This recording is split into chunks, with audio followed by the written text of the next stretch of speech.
Hey everybody, hope you're all doing very well. I'm doing very good, and welcome to this football video. Football games are coming so thick and fast now that I'm going to be doing another video on Friday as well.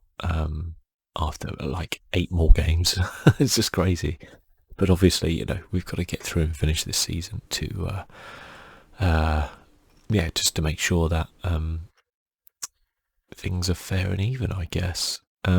It's still strange that everything's kind of behind closed doors. It's still a little bit weird, but I think we've seen some pretty good football from some teams. We've seen some pretty atrocious football as well from others. Some players look like they haven't kicked a ball in 6 months. Some players look like they've just been, nothing's changed for them. So it's a little weird, but where we're going to pick up is from the Aston Villa Chelsea game. So my last video I kind of did Sunday afternoon. Newcastle had just beaten Sheffield United 3-0. In the video, I mentioned Aston Villa actually took the lead, which was a bit of a surprise, I think, for everyone. I think some Chelsea fans got a little bit worried there, but two kind of pretty quick goals from Pulisic and Giroud. Pulisic had literally just come on the pitch and scored with 2 assists from Azpilicueta, which, if you had him in your fantasy team, well done.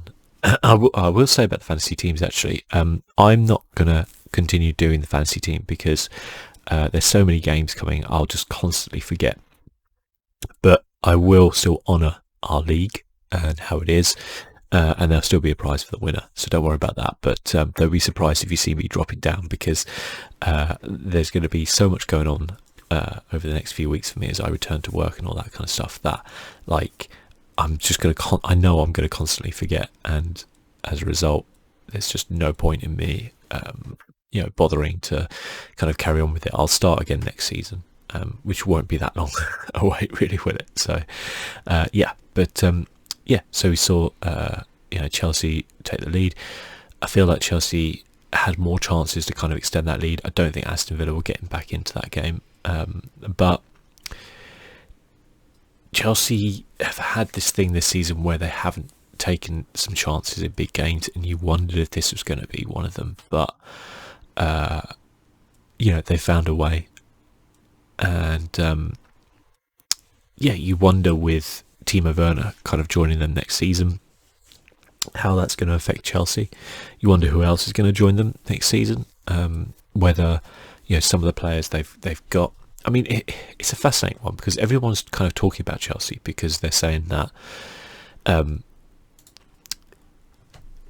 they are going to be in a fantastic position to spend money because Abramovich just has a ton of money. The financial fair play thing's out the window for a season, so they're like, he's just going to go out and buy loads of great players. But I don't feel like they need to. They've got a young side, just build these players up. Sure, they probably need a little bit of help in defence. I think the goalkeeper's a little suspect, I'm going to be honest, but he is still very young. I wouldn't ditch him at the end of the season. I would give him another couple of seasons, definitely. And maybe you can argue that, they need to replace someone like Willian. Pedro, he's getting it on a little bit now. Giroud, obviously, but they've got Werner for Giroud, so unless they're going to kind of, I don't know what their formation will look like next season, whether Frank will keep with the kind of 4-3-3 and keep, put Werner out wide maybe, rather than through the middle, but I don't know. I don't think Giroud will be there next season, weirdly. He might play Abraham through the middle, with Pulisic and Werner, which would be pretty good. I don't think there'd be a problem there. But then they have so many good young players coming through, like Billy Gilmore's looked excellent, Reece James looked incredible. I think central defence might be somewhere they might look to bring somebody in. And the midfield, I feel, is pretty strong. You can argue that, you could bring somebody in there, and the backup maybe in midfield is not the strongest. Barkley, I'm really out on Barkley, whether or not he is going to be the next big thing. Loftus-Cheek can play in midfield. I think he's very, very underrated, Loftus-Cheek. Always been a massive fan of him. He really owned it when he came to Palace, and that's not an easy thing to do. Like, he was by far like my favourite player when he was at Palace. He was incredible. I hope they sell him at the end of the season to Palace, but I would take him in an absolute heartbeat. But yeah, I actually feel like Chelsea are in a position where they don't really need to actually go out and renovate the entire team, do a Jose Mourinho-esque like complete rebuild. I feel like they're in a position where they actually maybe need to add a couple of players here and there. I think a striker was needed. I think that them having Batshuayi, Abraham and Giroud they were not the sort of players I think Frank Lampard particularly wants. I think Giroud's a great striker. I don't think he's mobile enough. I think Batshuayi is a great striker, but I don't think his link-up play is good enough, or his all-round game. I think he is a striker. But then again, he also doesn't always take the chances that you want. But he was very good at Palace, I will say. And again, I would take him back in a heartbeat. I think different systems work differently for different people. Abraham has had a really good season, I think, but it's still a little raw. And if you want to win the league, you're going to need more than just Tammy Abraham up front. So I totally got the Werner signing. I think it's a good signing. He's a very good player. He is not just a goal scorer. His all-round play is fantastic. He's the German Harry Kane in a way, just a lot quicker. He's a very good player, and I'm excited to see how he'll do. And I mean, one or two signings, I think they could be a force. The question will remain whether Frank Lampard is going to be good enough to take them on to the next level. Hopefully he is. When was the last time we had an English manager win the league? I mean, it's been crazy. It'd be great to have a really good young English manager kind of build up and play attractive football, which is something he's keen to do, and bring through young players. It's a dream. He'll do that for one season and everyone will be begging him to take the England job, which just, I never quite get that. Whenever there's a British manager coming through, people are like, oh, give him the England job. It's just this naivety of thinking that club management and international management are in any way the same thing. They're completely different. Yes, some club managers have been very successful as international managers, but most of the time it's actually not really like that way around. When you kind of look at a lot of stuff, it's a very different discipline. These managers who play very complex system want their players to do lots of different things. It doesn't work internationally. You see the players for a few days before the game, maybe a day after the game. That's it. You can't work on complex systems. You have to do things, a little bit differently. It's a lot more about man management and, managing the squad you've got and the players in there, really. And experience counts for a lot more than perhaps it does in a club, because, and just on a pressure sense, every single match, you can get away with losing a few matches in the league every now and then. You can't get away with losing any international matches if you're going to be a top international manager. So we often see international managers not do well at clubs and vice versa. Great club managers not do so well internationally. Like, everyone says like, oh, Pep Guardiola should take over the Spain job or something, but like, how would he do that? He wouldn't be able to implement his style. He wouldn't be able to implement his tactics. Sure, man management wise, I'm sure he's fantastic, but like, I don't know if with a guy who likes to control everything like he clearly does, I don't think he would enjoy that any way, shape or form. Anyway, off on a tangent here. Just saying that, just because somebody does well at a club side doesn't mean they're going to be set for international management. But anyway, like Southgate, a bit of a crap club manager, wasn't he? Done pretty well as an international manager so far. Anyway, the match, yeah. I mean, if we look at it, it was pretty one-sided. They conceded possession, obviously, to Chelsea. They were content to hit them on counter-attacks, and they do their best. But I feel like Villa are going to go down. I kind of do feel like that. I think it's going to be Norwich, Villa, and then one of either West Ham or Bournemouth, whoever's worst out of them. I think I see Villa and I'm like, I don't know. It's a tough one. Like Chelsea are a good side. I'll have a look in a bit actually at the run up, for the relegation sides and who's looking at what. But yeah. In the evening, I watched the Everton Liverpool match. I kind of wish I hadn't. It was pretty drab. It's easy to say sometimes like a 0-0 can be drab. It's a bit of a cliche because we didn't get any goals, but this was really drab. I thought that both sides. I thought Everton looked a lot better than a lot of people thought they would.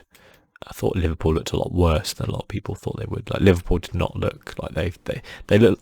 Man City looked like they've come out of this kind of lockdown with, as if they've been training every day. Liverpool look like they haven't played much competitive football. There, it's naive to think that Liverpool. It's dumb to think Liverpool won't win the league. They need like 5 points or something from 8 games. And that's if Man City win every single game for the rest of the season, which they probably will, to be fair. But yeah, they're 20 points ahead with 8 games left. There's not going to be a spectacular collapse. I'm sorry to say, as much as I know a lot of people would love to see that. But there are maybe some signs here that Liverpool have lost a little bit of momentum. It's easy to say, well, there was no Salah, but I mean, the rest of the team was their team, So, and when you look at the bench, they didn't bring on Salah, but they brought on Chamberlain, Wijnaldum, Divock Origi. These are good players. I thought Minamino didn't have a great game. I was expecting more from him. This was always going to be one of those games where I think it would fall flat because, this sort of derby, when you think about it, they were saying in the commentary, like, Everton were quite compact and defensive, and if they'd have had that Goodison crowd roaring them on, they would have pushed forward. It is a different game behind closed doors in that way, in these big matches, and I can see a lot of these probably will fail to live up to the billing, but some of the other matches are probably going to be, might be a little bit better than people think. But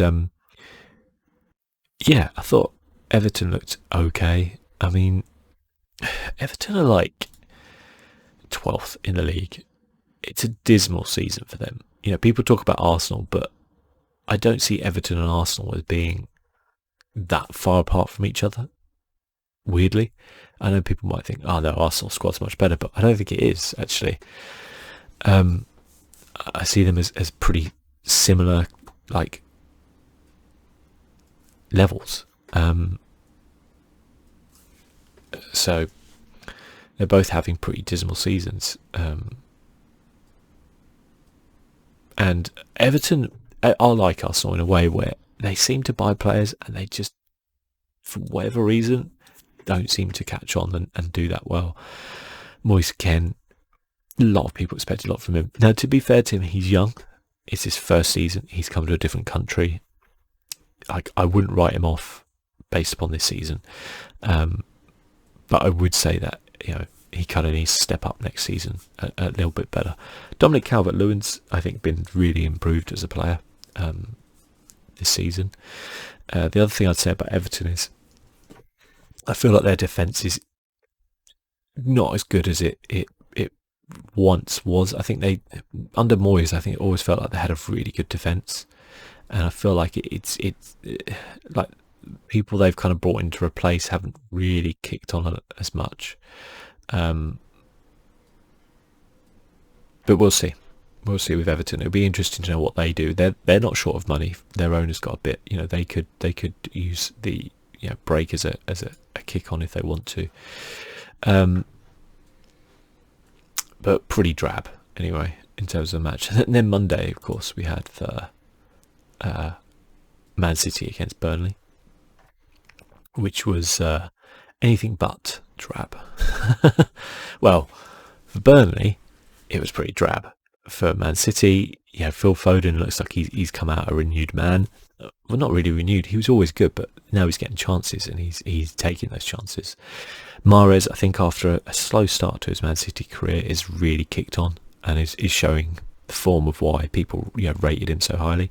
I think there was a bit of worry when he joined Man City that maybe he was a bit of a flash in the pan, but he clearly isn't. The same way Kante has done really well at Chelsea, like Mahrez kicked on has been the real deal. I think it just shows how good that scouting was at Leicester to get those two. Like, phenomenal for the prices they paid for them and what they sold them on for and how good they still are.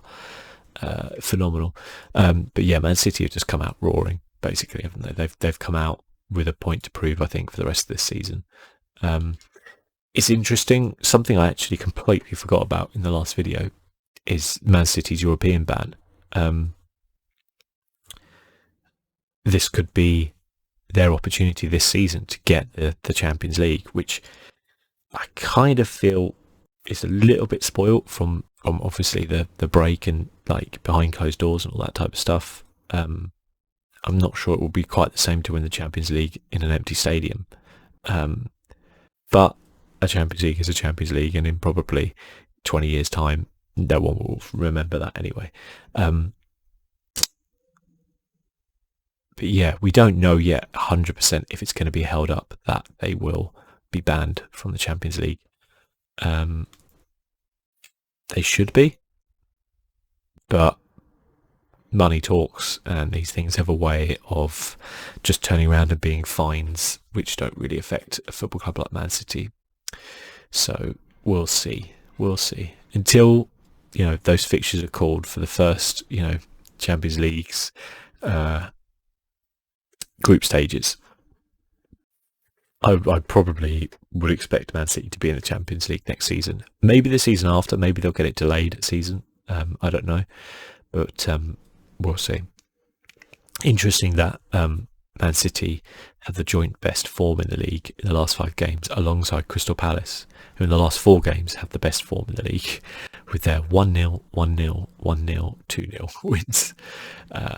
Legends, all of them. Obviously this game was kind of overshadowed by, I'm guessing, a Burnley fan, but I think Burnley would rather disassociate from, the person or persons who thought it would be, I don't know whether they thought it was funny, clever,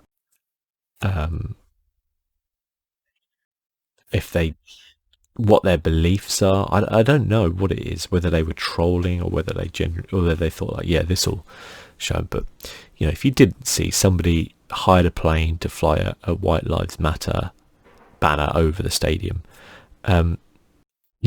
we said White Lives Matter and then Burnley at the end to kind of make it clear that it was Burnley. And obviously the club completely disassociate themselves from the whole thing. Wasn't the club who obviously orchestrated that. So that would be horrific. I see a lot of people talking about and saying, well, what's wrong with that? What's wrong with it? It's a true statement. It's not racist. So the Black Lives Matter movement is aimed at saying that at the minute, the police and other people treat black people like their lives don't matter. The police treat them differently. There's a lot of cases of police brutality, even murders by the police. We see institutionalized racism, where black people are not afforded the same opportunities as white people. At no point does anyone in the Black Lives Matter movement ever say, imply, or mean that that Black Lives Matter more than white lives. What they're saying is at the minute they matter less to some people, and we want to get them to an equal level. All that there should be in the world is equality. People shouldn't be judged by the colour of their skin, where they were born, how they speak. you know, it's a ridiculous concept to do that, to afford people better opportunities in life because of the colour of their skin, which is exactly what happens. People who say, well, white lives matter as well, are completely missing the point. The point is that the Black Lives Matter movement is trying to raise awareness for this bad stuff. All they want is for police to treat them the same way they treat white people, to not get stop and searched more than white people, not get their cars pulled over and fear for their lives. If I got pulled over by the police in America, I would have no fear at all. If I was a black man and I got pulled over in America, I would be incredibly scared, because things, for whatever reason, escalate quickly. We've all seen the videos. So at no point is anyone saying that Black Lives Matter more. I understand a certain fear from people who like privilege, who like to be treated better, but you don't get anything in life by pulling people down. You don't. You won't live a fulfilled life if you constantly push people down. It doesn't help anyone to push people down. What helps the world is to bring people up, to turn around and say, you're equal, you deserve these same opportunities. People, there's lots and lots of black people out there who just don't get the opportunities they deserve just because of the colour of their skin, even though they're completely worthy of that opportunity. And it has to stop. And it's not good enough now to just turn around and say, well, I'm not racist, because things like this just doesn't work. I've seen in football the t-shirts for years, the campaigns, the TV adverts. None of it mattered. None of it did anything, because the people who were still doing it were not getting called out. What's starting to change things is these people who you see at football matches now being racist are getting called out. They're losing their jobs. They're getting banned for life from clubs.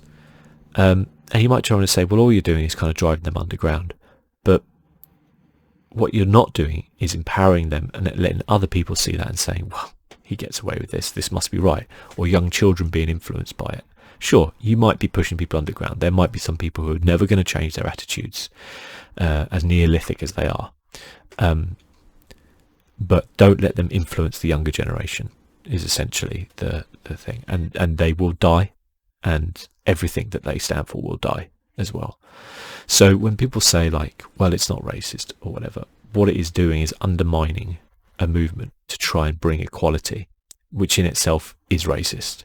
To turn around and say, well, the Black Lives Matter movement is wrong, or it's doing this or it's doing that, when all it wants to do is make sure that people are treated equally.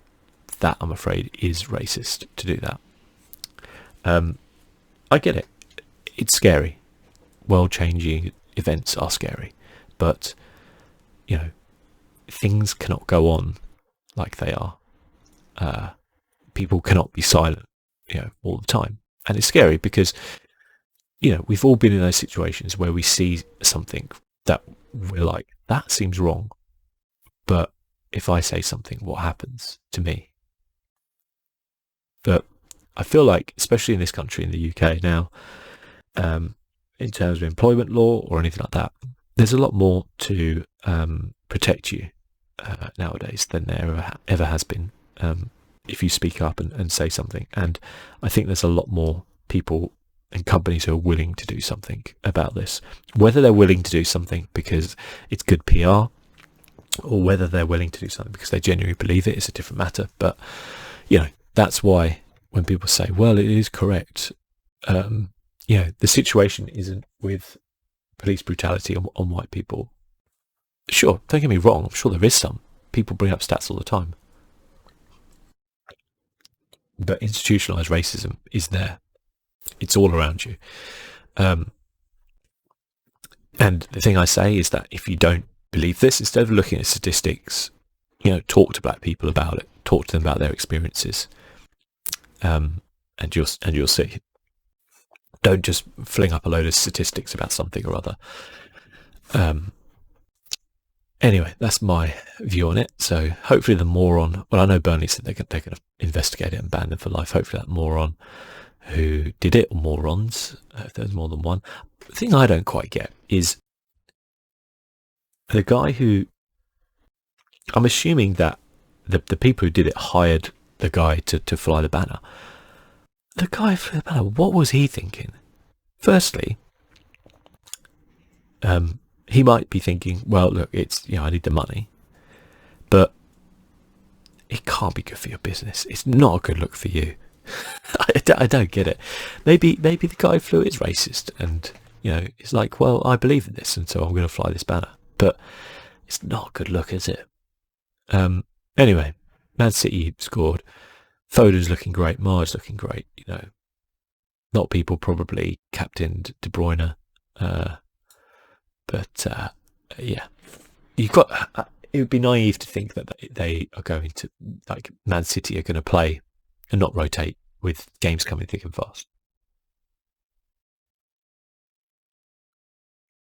On there.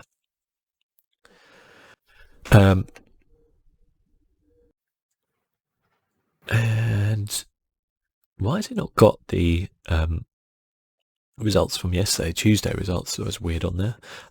Anyway, maybe it's different game weeks. I don't know.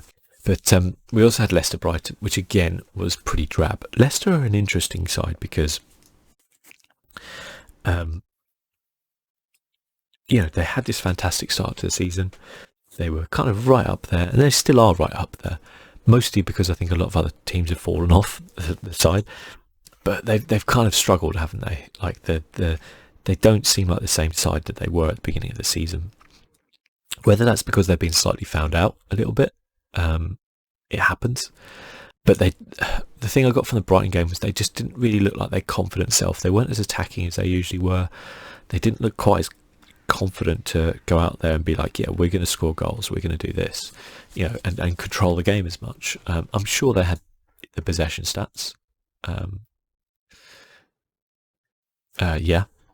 But 2 shots on target is telling. That's as many as Brighton had at the end of the day.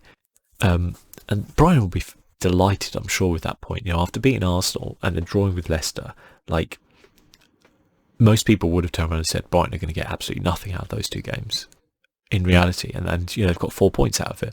Man United up next, so it's not an easy run for Brighton, but they could probably frustrate Man United. It's when you look at the talent in the Leicester team, it is a bit funny that they couldn't push on. But I mean, what I'm saying about them being not confident, like they're playing Mendy and Ndidi as kind of defensive midfielders, and it was just odd. I know they've got to rest Tielemans at some point, but I just felt like that was a game they probably should have gone for and won. They're probably fine, I think, for the Champions League place. Like, at the end of the day, they're 11 points ahead of Man United, and fifth could still get Champions League, but to be fair, Wolves are on 46 as well. So you think with 8 games left, well, they could technically be no, sorry, they're 9 points ahead, aren't they? No, what? So they're 9 points ahead. Sorry, not 11. 9 points ahead. That could be down to 6 if Man United win against Sheffield United tonight. They're not in a good run. Everton next. They'll be wanting to get a win out of that, I'm sure. I think they'll still do it personally. I think there's enough quality in that lineup. The one thing I think they really struggle with a little bit is forwards, attackers. I think they've got one of the best midfields in the league. I think their defence is pretty solid. I think they've got a good goalkeeper. I think, other than Vardy, I don't think Iheanacho is good enough. And then there's no one else. So I think they rely way too much on Jamie Vardy. And Jamie Vardy, he's a good striker, but he is a little bit one-dimensional, shall we say, with what he does. When he does exceptionally well. He's probably one of the best in the world at it, but it is a little bit, when I see a striker like Harry Kane, who I see he can do everything, or I think of like I don't know, maybe like an Aguero or something like that. Like Vardy's not up there, but he is obviously still very good. But if they don't have him, then what they're going to do, play him in every game? I don't know. They'll be lucky if they can. So I think they need to strengthen their strikers at the end of the season, is what I'm saying, basically. But pretty drab affair again. And then we had Tottenham West Ham. I watched this game. This was controversial. So the West Ham scored an own goal. Thomas Souček, I think it was. And it came off the arm of, I think it was Davinson Sanchez. Do they mention it in here? They don't mention it in here, which is interesting. So Son had a goal disallowed to begin with, which is a really good goal, but it was offside, like correctly, by, I don't know, a centimetre, but it was offside. We can have discussions all day long about letter of the law, if it's ridiculous, if it's good or not. But at the end of the day, they upheld the letter of the law. He was offside. They disallowed the goal. Then there's a corner. Ball comes in. Comes off the arm, I think, of Davinson Sanchez. It's very minimal contact. Like, it takes a slow motion replay to see it brushes the arm, and then hits Thomas Souček and goes in. Own goal. By the letter of the law, that should be disallowed. Anything that comes off an arm is disallowed. VAR either didn't see it or ignored it, which David Moyes afterwards was absolutely furious. I watched his interview afterwards, and it was uncomfortable how furious he was, which you totally understand. You're in a relegation battle, margins matter. The difference between maybe getting a point here or not could be them staying in the Premier League. And it's happened to them before where they had a goal disallowed because of that, a similar thing, and VAR rightly disallowed it, and then it goes against you here. And the whole point of VAR was to get rid of these discussions about officials getting it wrong. The fact that they could watch the slow motions themselves, see what people, if the Sky Sports studio can pick up on it, why can VAR not pick up on it? The thing about some things are very difficult to judge. So, for example, looking for a red card, you have to take into account that it's not a clear-cut decision. It's going to sometimes go on what the feeling of the ref or the people in VAR are going to be, rather than letter of the law, because there's lots of variables. When you have something as straightforward as, if it comes off the arm, it is disallowed, and then you see it come off the arm and you don't disallow it, that's ridiculous. That's like the goal line thing with Sheffield United. Now, sure, you could say that's a technology thing, but it's not a technology thing for VAR to come back and say, there's been a problem, this ball crossed the line, it should be a goal.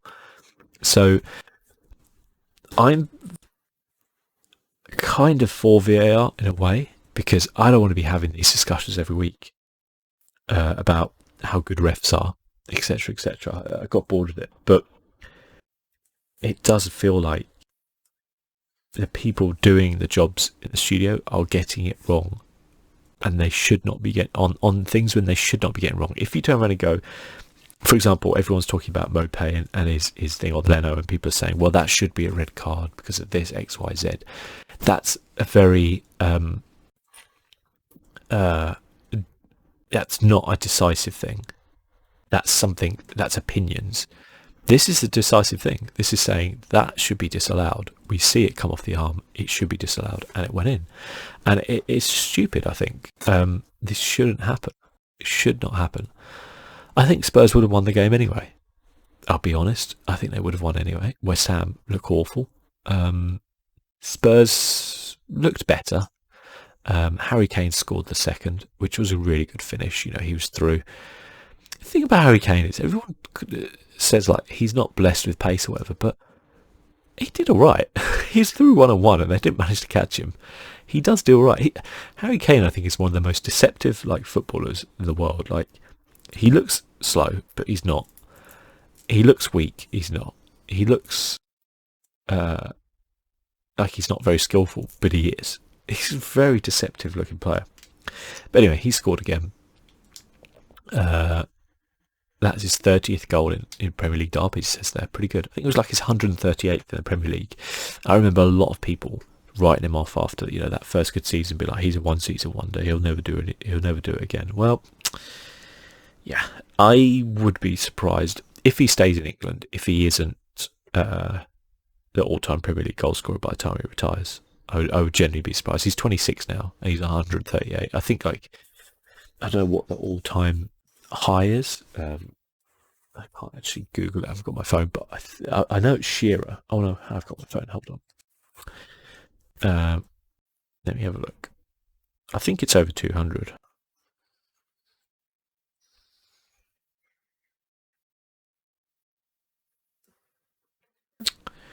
Yeah, 260. Well, actually, that's pretty high. 260, and Harry Kane is on.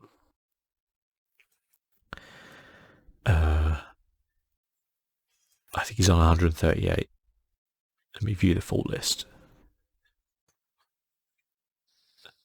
So Harry Kane, 137. Sorry, maybe they haven't updated. I'm sure they said 138 yesterday, but anyway, yeah, his next thing. He's in 13th place. His next one is Robin van Persie on 144.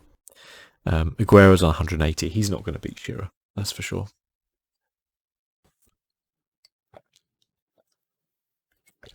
I'd honestly be surprised if anyone beats Shearer. 260 is phenomenal. Alan Shearer is one of the most underrated players there's ever been.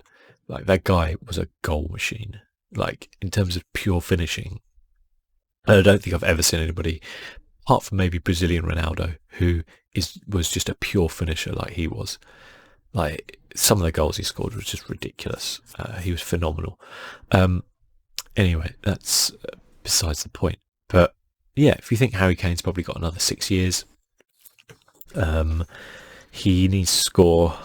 Basically, he needs to score 123 or 124 goals divided by 6 seasons. He needs to score 20 goals a season to beat Shearer for the next 6 seasons. He can do that.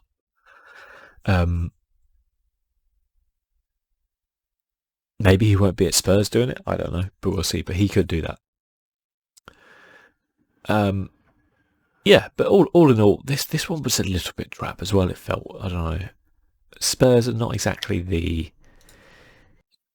swashbuckling side they kind of were under Pochettino. They might be a better side in some ways than they were at the beginning of the season. I'm not sure they're a better side than they were last season. And they've got some good attacking options. I don't know what's happened to Dele Alli. I do feel like he's super gone off the boil. Son still looks really good despite his national service, which was interesting. And I think they've got some defensive worries a little bit, but they're still a decent side. And let's talk now about the two races, I guess. The race for the Champions League place, which could be 5th, it could be 4th, and then the relegation race as well, because you've got Man United who are playing tonight. Now, they'll have a game over Chelsea, but they can move within 2 points of Chelsea if they beat Sheffield United. Sheffield United can move above Man United if they win tonight. So it's a big game. I'm looking forward to watching that one, actually. Wolves have looked really, really good. They looked superb against West Ham, but West Ham have a habit of making people look good. They've got Bournemouth next, which they should win. So there's an argument to say Wolves could get up there.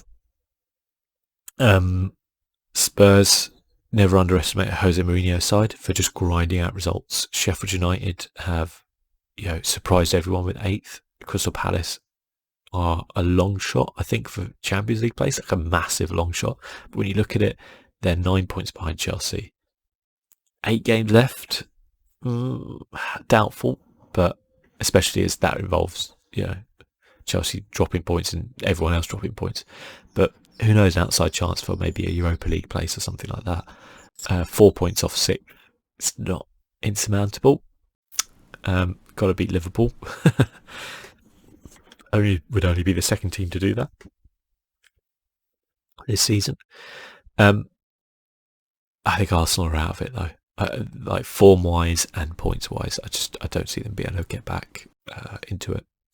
I think they may even get beat by Southampton as well. Southampton looked pretty good against Norwich, and I guess it doesn't matter too much if it's home or away, but Southampton are technically at home. Look at Palace, only scored 28 goals in 30 games, and yet we're ninth. It's kind of crazy, isn't it? Everton 37 goals, Southampton 38. They're lower than us. Just goes to show defence doesn't matter. Aston Villa have scored 35 but conceded 58. So it's hot enough for fourth. If I went out on a limb now and said who do I think is going to get the top four, obviously Liverpool, then Man City. I think Leicester might hold on. I think Chelsea might go above them into third. But I honestly don't write off Man United. I think on paper Man United look... I'll actually turn around and say Man United on paper look stronger than Leicester and at least equal with Chelsea. When you see their first... When you see like Martial, Rashford, Pogba, Fernandes, that's really good. They're really good players. They obviously have some weak players in other positions, but I can see them cropping up in there. So this is a really tough one. Then we'll look down the bottom of the table, the race to the bottom. I have a feeling Watford's going to be okay. They're only 1 point off, so like it's massive. It doesn't take a lot for them to happen. I think Aston Villa might be, again, Aston Villa are 1 point off getting out, so they're just on a terrible run. Let's have a look at fixtures. Who's got who? Filtered by Aston Villa.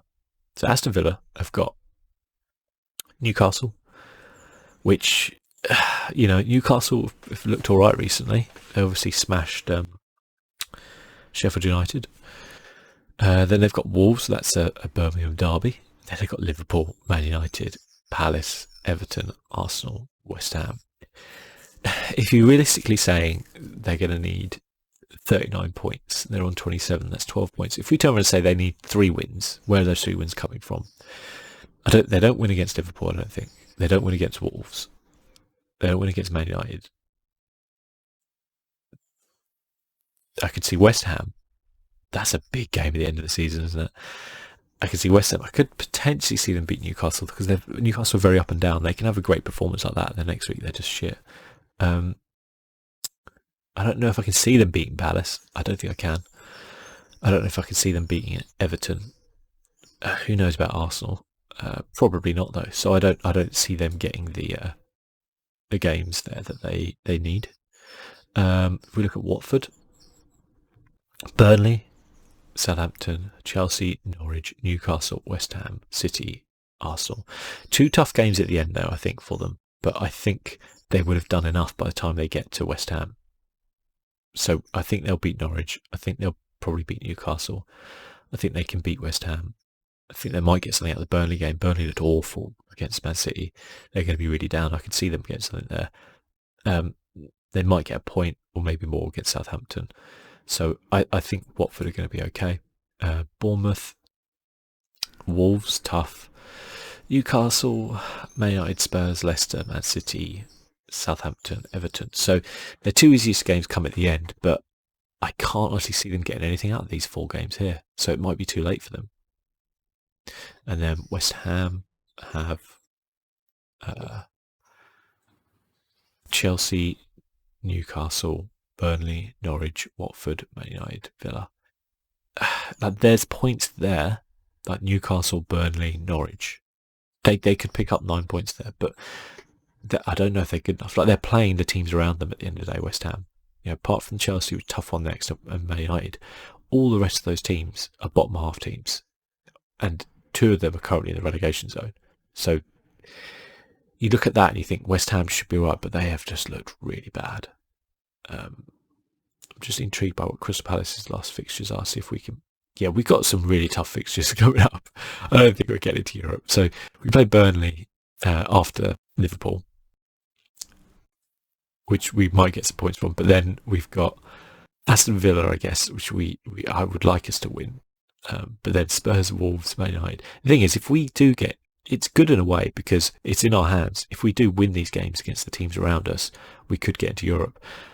I don't know if we're good enough to win those games, but we'll see. It's going to be a really interesting end to the season. The actually upcoming fixtures that we're going to be talking about next time. I'll do a video on Friday. Man United, Sheffield United, Newcastle, Aston Villa, Norwich, Everton, Wolves, Bournemouth, Liverpool, Palace, Burnley, Watford, Southampton, Arsenal, Chelsea, City. Obviously, Chelsea City stands out as interesting. Liverpool, Palace is usually a pretty good game. But I'm super interested in Man United, Sheffield United. I think that's going to be a really interesting game. And Southampton, Arsenal, I'll be fascinated because I feel like Southampton have come off a great result. Arsenal have come off 2 really bad results. Who's going to bounce back? It's going to be really interesting anyway. But yeah, till next time, guys. Thank you for watching. It's been my pleasure. I'll see you soon. Bye-bye.